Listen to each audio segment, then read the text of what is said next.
இது வரைக்கும் நீட்டுக்காக போராடினவங்க எல்லாம் அந்த நீட் எக்ஸாம் எழுதி அதை பாஸ் பண்ண முடியாம தற்கொலை பண்ணிட்டு செத்து போனாங்க இல்லைங்களா, அவங்களுக்கு நியாயம் கேட்டு போராடினாங்க. ஆனா இப்ப ஜஸ்டிஸ் ஃபார் நீட்டுனே போராட ஆரம்பிச்சிட்டாங்க. நீட்டை யாராவது காப்பாத்துங்க.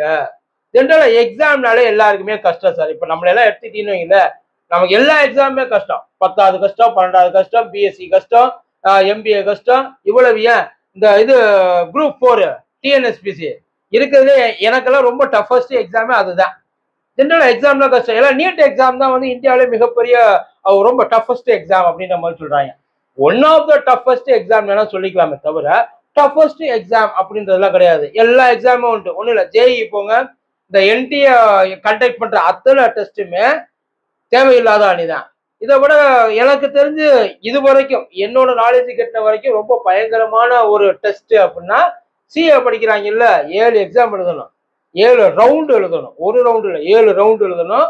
அதுக்கப்புறம் ஒரு ரவுண்ட்ல பாஸ் ஆகிட்டு அது என்னென்ன கஷ்டன்றது எல்லாருக்குமே தெரியும். ஜென்ரலா எக்ஸாம்ன்றது கஷ்டம், அந்த எக்ஸாம்ல பாஸ் பண்றது கஷ்டம், அதுலயும் நல்ல மார்க் எடுத்து பாஸ் பண்றது கஷ்டம், அதுலயும் இன்னும் கொஞ்சம் கஷ்டம் ரொம்ப டாப்பரா வந்து பாஸ் பண்றது.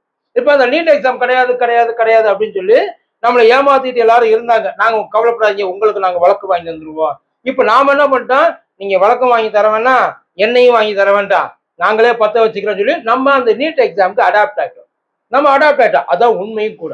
அந்த எக்ஸாமை எழுதுறதுக்கு நம்மள ப்ரிப்பேர் ஆகிட்டோம். இப்ப என்ன அடுத்த பிரச்சனை வந்து நிக்குதுன்னா, எக்ஸாம் நம்ம கிட்ட கண்டக்ட் பண்ணும் போது மட்டும் நல்லா அப்படியே முறைச்சுக்கிட்டு வரைச்சுக்கிட்டு கண்டக்ட் பண்றாங்க. அந்த பக்கம் போய் கண்டக்ட் பண்ணா முழு தடவி தடவி கண்டக்ட் பண்ணிட்டு இருக்காங்க. இது வரைக்கும் நீட் எக்ஸாம்ல மொத்தம் 720 மார்க். 720 மார்க்ல வந்து இது வரைக்கும் அதிகபட்சமா எடுத்தது அந்த ரொம்ப ஹையஸ்ட் மார்க் அந்த 720 வாய்ப்பே கிடையாது. 720ன்றது கம்ப்யூட்டர் வந்து எக்ஸாம் எழுதினா கூட முடியாது அந்த அளவுக்கு. ஏன்னா அதுக்கு ஒவ்வொன்றுக்கும் நெகட்டிவ் மார்க் இருக்கும். ஒரு ஆன்சரை டிக் பண்ணி ஒருவேளை அந்த மார்க் தப்பா போச்சுன்னா, அந்த ஆன்சர் தப்பா போச்சுன்னா உனக்கு எடுத்த மார்க், அதாவது கொடுக்குற மார்க் கட் பண்ண மாட்டாங்க, எடுத்த மார்க் கட் பண்ணிடுவாங்க. ஸோ அந்த நெகட்டிவ் மார்க்ன்றது உண்டு. அதனால 720ன்றது வாய்ப்பே இல்லை. ரொம்ப ரேர் கேஸ்ல தான் அந்த 720 எல்லாம் நடக்கும்.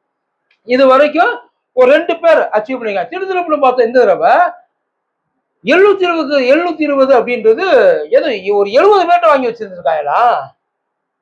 70 பேர்ட்ட வாங்கி வச்சிருக்காங்க. எப்படிதான் இது நடந்துச்சுன்னு கேட்டா, எவ்வளவு கிரேஸ் மார்க் கொடுத்தேன்றாங்க, அவங்க எல்லாம் நல்லா படிக்கிறாங்கன்றாங்க. அந்த ஒரு இலவும் கிடையாது. கிரேஸ் மார்க் எல்லாம் கிடையாது.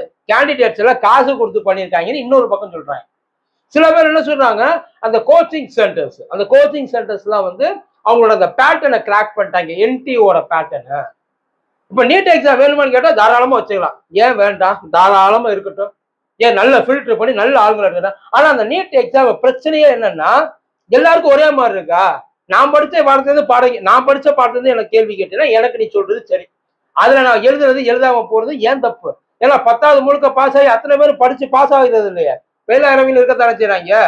அதுக்கு அவங்கள போயிட்டு எப்படி ஃபெயில் ஆனாங்க, இதெல்லாம் ரொம்ப கஷ்டமா இருக்கு, எக்ஸாம் வைக்கிறதுன்னு சொல்ல முடியுமா? இல்ல இது வரைக்கும் அப்படிதான் நம்ம எதுவும் சொல்லியிருக்கோமா? ஆனா எனக்கு தெரியாத இடத்துல இருந்து இன்னொருத்தர் 2 பேருக்கு ஒரே டெஸ்ட், ஆனா அவனுக்கு தெரிஞ்சதா வரும், எனக்கு தெரியாதா வரும். அதை நான் தெரிஞ்சுக்கலாம்னா எக்ஸ்ட்ரா நான் செலவு பண்ணி உட்காந்துருக்கேன். இப்ப அதுக்கும் நாங்க தயாராகிட்டோம் வைங்கள, அந்த மைண்ட் செட்டுக்கு நாங்க வந்துட்டோம். ஆனா இப்ப என்ன பண்றாங்கன்னா, எக்ஸாம் ஹாலுக்குள்ளேயே உட்கார்ந்து எழுதுறது, எக்ஸாம் எழுதுறதுக்கு முன்னாடியே கொஸ்டின் பேப்பர் அவுட் பண்றது, எக்ஸாம் ஹாலுக்குள்ள உட்கார்ந்துகிட்டு அவனுக்கு பதிலா வேற ஒருத்தனை எழுத வைக்கிறது, இது எல்லாமே இப்போ ஊருக்குள்ள நடக்குது சார். ஒரு எக்ஸாம் ஒழுங்கா நடத்த வக்கு இருந்தா கண்டக்ட் பண்ணுங்க, இல்லாட்டி கண்டக்ட் பண்ணாதீங்க.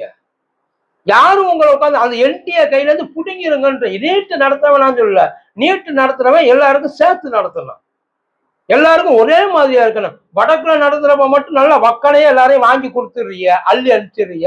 தெற்குல உட்காந்துக்கப்ப ஒவ்வொருத்தரையும் திருகில கேட்கறிய. இங்க இருக்கிற எப்படி தெரியுமா எக்ஸாம் கண்டக்ட் பண்றாங்க? எப்பயுமே கண்டக்ட் பண்ற மாதிரி ரொம்ப ஸ்ட்ரிக்டா கண்டக்ட் பண்றாங்க. அங்க இருக்கிறவங்க எல்லாம் அப்படி கிடையவே கிடையாது.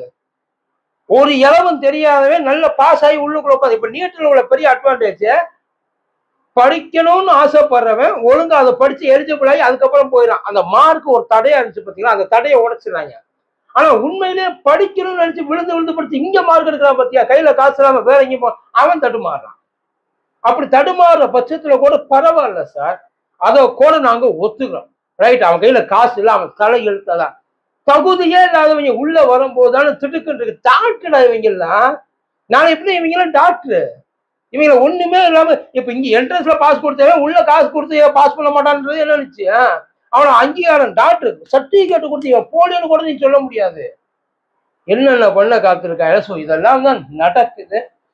இப்படி நடத்துறதுக்கு நீட் நம்ம பேன் பண்ண வேண்டியது நீட் இல்ல, NTA. அதை பார்த்து